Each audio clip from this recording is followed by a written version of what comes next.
নমস্কার বন্ধুরা, আশা করি তোমরা সকলে খুব ভালো আছো। আমিও ভালো আছি। প্রতিদিনের মতন আজকে একটা সুন্দর রেসিপি নিয়ে হাজির হয়ে গেছি। আজকের রেসিপি পাট পাতা দিয়ে মসুরির ডাল। মসুরির ডালের মধ্যে পাট পাতা দিয়ে একবার এভাবে তৈরি করে খেয়ে দেখো, স্বাদ কিন্তু দারুণ লাগে। সাদা গরম ভাতে এই রকম যদি পাট পাতার ডাল হয় তাহলে স্বাদ কিন্তু ভীষণ সুস্বাদু। তো আজকের রেসিপিটা আমি কিভাবে করছি, পাট শাক দিয়ে মুসুরির ডাল, সেটাই আজকে তোমাদের সাথে শেয়ার করব। আর এই পাট শাকের গুণাগুণ সম্বন্ধে তো আমার আর বলতে হবে না। আর এই রকম পাট শাকের আরও একটা রেসিপি আমার কিন্তু চ্যানেলে অলরেডি রয়েছে, আমি আমার ডেসক্রিপশন বক্সে দিয়ে রাখবো, তোমরা পারলে অবশ্যই চেক করে নিও। আমি সবার প্রথমে বাজার থেকে আনা এক আটি পাট শাক, সেটাকে আগে ডগাগুলোকে বেছে নিয়েছি। পাতাগুলো কচি, সেই পাতাগুলো ডালে দিলে বেশি সুস্বাদু হয়। এরপরে আমি রান্নার জন্য নিয়ে নিয়েছি 1 কাপ মতন মুসুরির ডাল। মুসুরির ডালটা ভালো করে কিন্তু জল দিয়ে ধুয়ে নিতে হবে, কারণ ডালের মধ্যে কিন্তু প্রচণ্ড পরিমাণেই নোংরা থাকে। বেশ কিছুক্ষণ ধরে কচলে কচলে ধুয়ে এইটাকে জলটা ঝরিয়ে রেখে দেবো, কারণ আজকের ডালটা হবে একটু অন্যরকম।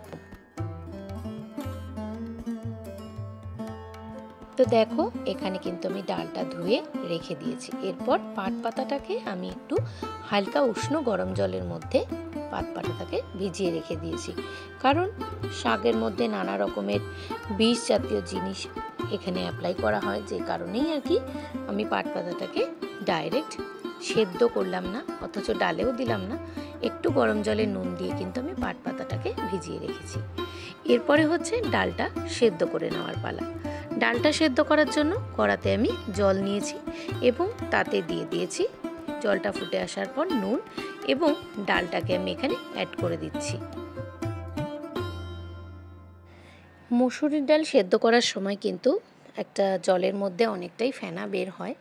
একটা হাতার সাহায্যে কিন্তু এই ফেনাগুলোকে ফেলে দিতে হবে। ভিডিওটা চলতে চলতে একটা ছোট্ট অনুরোধ, যারা আজকে আমার পরিবারে নতুন তাদেরকে জানাই অসংখ্য ভালোবাসা। তোমরা যদি আজকে আমার ভিডিওটা নতুন দেখে থাকো, অবশ্যই আমার ভিডিওটাতে একটা লাইক করে পাশে থাকা বেল নোটিফিকেশানটা অন করে রেখো। আমি যখনই নতুন কোনো ভিডিও আপলোড করব তখনই চটপট পৌঁছে যাবে তোমাদের কাছে। তো দেখতেই পাচ্ছ, আমি কিন্তু এখানে ডালের ফেনাটাকে পুরোপুরি তুলে নিয়েছি।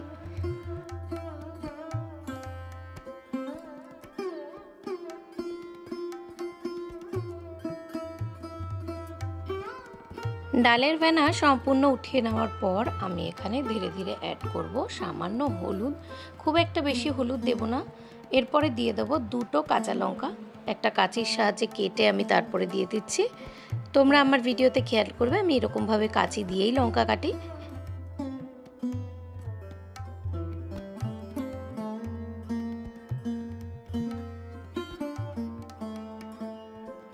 তো ডালটা কিন্তু আমার এখানে 60% মতন হয়ে গেছে।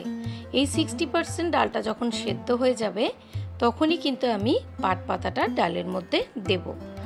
আজকের ডালটা কিন্তু পুরোপুরি সেদ্ধ করে করব না, কিছুটা ডাল গোটা গোটা থাকবে, এই রকম পজিশনেই কিন্তু পাট পাতাগুলো দিয়ে দিতে হবে। তো ডালটা দেখে তো তোমরা বুঝতেই পারছো যে ডালটা আমার কতটা পরিমাণ সেদ্ধ হয়েছে। ডালটা যাতে একটু ফাটা ফাটা হয়, ডালটা যদি পুরো গলে যায় তাহলে কিন্তু এই ডালের স্বাদটা থাকবে না। এরপর আমি পাট পাতাগুলোকে কিন্তু এই ডালের ওপর সুন্দর করে দিয়ে দিলাম। আর পাট পাতা তো বেশিক্ষণ সময় লাগে না, সেই কারণে এই পাট পাতাগুলো দিয়ে কয়েক সেকেন্ড জাস্ট একটু নাড়াচাড়া করেই আমি ঢেলে নেব একটা অন্য পাত্রে। এর মধ্যে দিয়ে দেব সামান্য চিনি। একটু ডালটা মিষ্টি মিষ্টি হলে ভালো লাগে, যে কোনো নিরামিষ রান্নাই একটু সামান্য মিষ্টি হলে তার স্বাদ বেড়ে যায়। ডালটা ঢেলে নেওয়ার পর আমি এবারে দিয়ে দেবো একটু ফোড়ন। যে কোনো ডালে ফোড়নটাই কিন্তু আসল মজা। সামান্য তেল দিয়ে নিয়েছি, তাতে 3 থেকে 4টে শুকনো লঙ্কা দিয়েছি।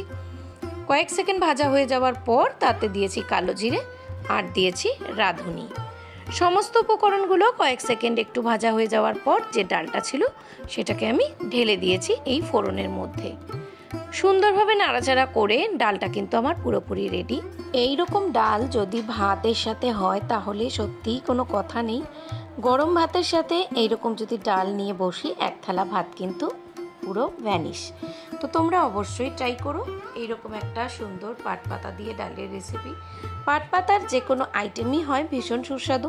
পাট পাতার মধ্যে থাকে আলাদা একটা সুগন্ধ, যেটা এই পাতার মধ্যেই সুন্দর একটা স্মেল থাকে, নিজস্ব একটা গন্ধ, যেটা কিন্তু ডাল বলো বা সবজি বলো তার মধ্যে আলাদা একটা স্মেল তৈরি করে। তো আজকের রেসিপিটা আমার এইটুকুই রইল। তো পাট পাতার ডাল দিয়ে চটপট করে গরম ভাত নিয়ে বসে পড়া যায়। তো কেমন লাগলো আমার আজকের এই পাট পাতার রেসিপিটি অবশ্যই কিন্তু কমেন্টের মাধ্যমে জানিও। ততক্ষণ পর্যন্ত সকলে ভালো থেকো, সুস্থ থেকো। আবার আসবো পরবর্তীতে কোনো নতুন রেসিপি ভিডিওর সাথে।